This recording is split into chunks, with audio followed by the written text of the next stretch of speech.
All right, so we're back in the shop. Just got home from the dyno, and I got this thing out before I left, and kind of did some research, looking over it, and figuring out what I thought was wrong with it. And then when I got there with Michael, we discussed, and he told me what he thought was wrong with it based on what I told him. So my theory was initially taking it apart. Well, let me back up. When I was putting this thing together, the windage tray thing here, this is what was in the engine, and this one there is, I don't know where it came from, but this one fits in between fits in here and falls down in there. If you try this one, it doesn't fit down in there. So, sorry. What happened is I guess something happened where this was binding, and as you can see, it broke the corner of the pan off. So I'm thinking that this is where your pressure comes through, which now granted it had great oil pressure, but I don't know if it could have been leaking inside. It was not leaking outside, so I don't know if the loss of this bolt would lose enough clamping force for this to seal. I don't know. That possible, I guess. I'm gonna buy a new pan regardless. So that was my theory. It got 2 rod bearings, from what I can tell so far. Shockingly, I don't have a engine stand available, because I've got 1, 2, 3, 4, 5 engines on the engine stands, and I don't have a free one. So once I stick the 5.3 in there, then I'll put this on the stand and do further investigation. But you can see all the chunks of bearing in there.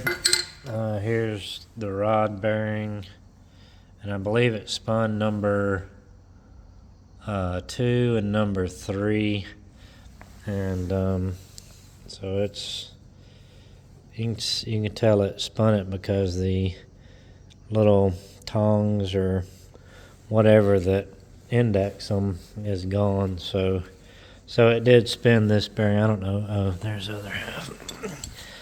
So yeah, got 2 rods, and I pulled the thrust cap, number 3 cap there, and it looked okay, other than just trash going through it from the trash being contaminated in the oil.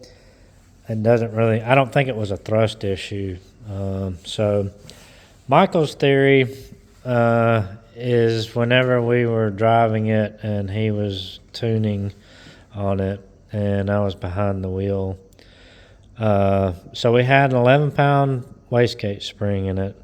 And again, this engine is a L92, so it basically has flat top pistons with 2 valve reliefs, so that's basically minus 4 cc's, I think.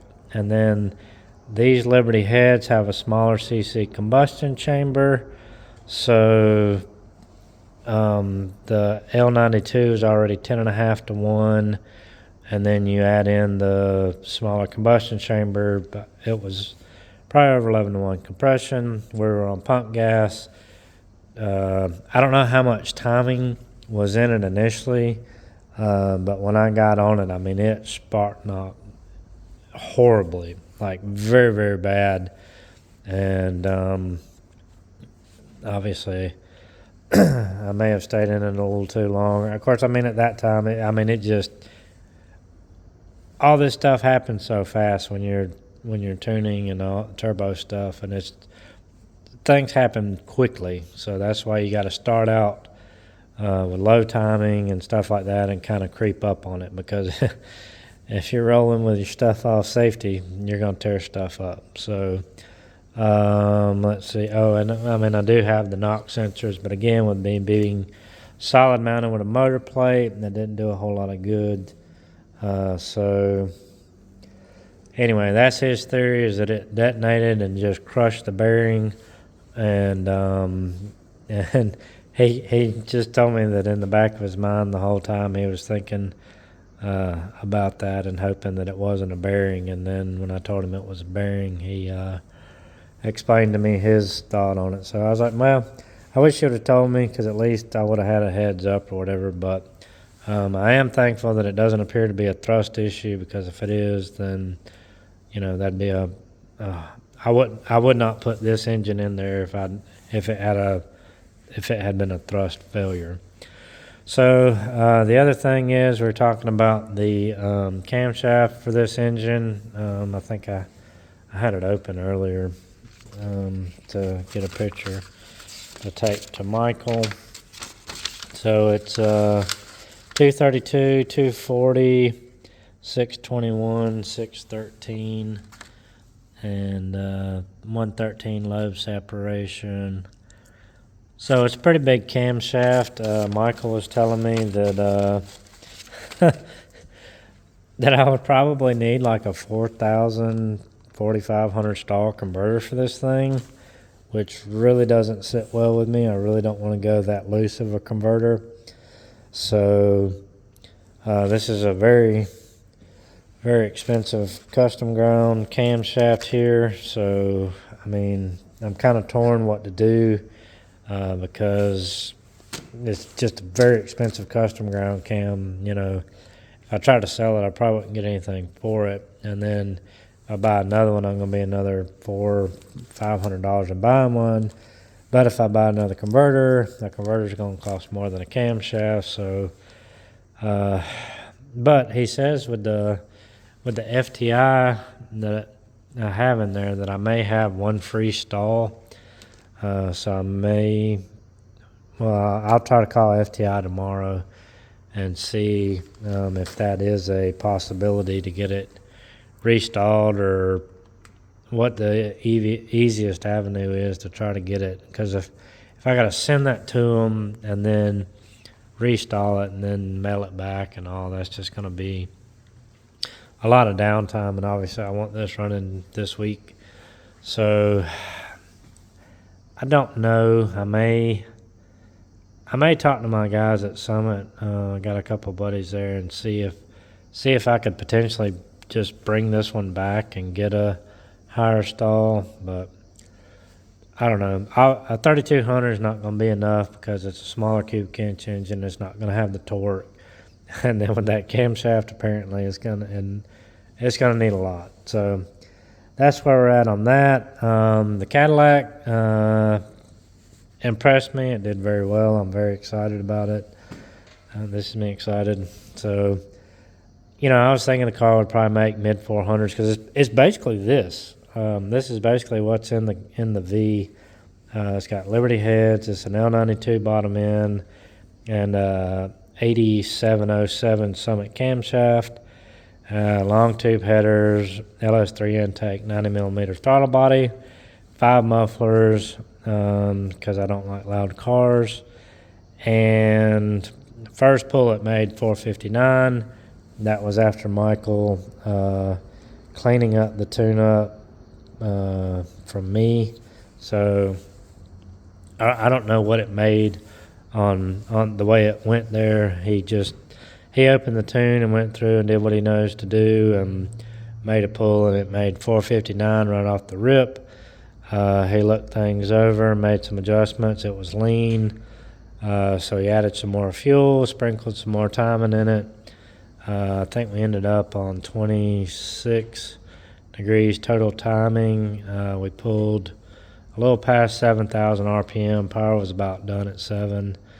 And then it ended up making 496, which is plenty to crush the stock differential in it. So we were also out of injectors, so it's got flex injectors out of a PPV in it. and we were out of injector, and I was just I was very I was very surprised that a 6.2 with these heads and just that 8707 camshaft is just it's not a very big camshaft, and I was very impressed that it made almost 500 at the tires. So and it certainly drives a whole lot better now. He cleaned up and fixed a lot of the stuff because I hadn't really taken the time to tune it. I didn't go through and clean up the VE table or the MAF curve or anything like that. So, or the timing. But yeah, he went through and got it dialed in, so now it runs a whole lot better. And 500 horsepower street car that gets 17 miles to the gallon. In my book, that's pretty good. When I was a teenager, I had a 408 Windsor and a Mustang, and it made 528 at the tires with a 6-speed manual, and it probably did not get 17 miles to the gallon. So win in my book. Got to drive home with AC on, and well, it is winter, so the AC was on, but it was maintaining temperature in the car. But that's the update on this. Again, this sucks. This truck is taking the life out of me. It's Papa's curse. Obviously, he's not happy with what I've done to his truck. So I'm sorry, Papa. Please forgive me, but this is going to happen again. So I know I got my stubbornness and hard-headedness from you. So that's how it is. Anyway, that's it for today.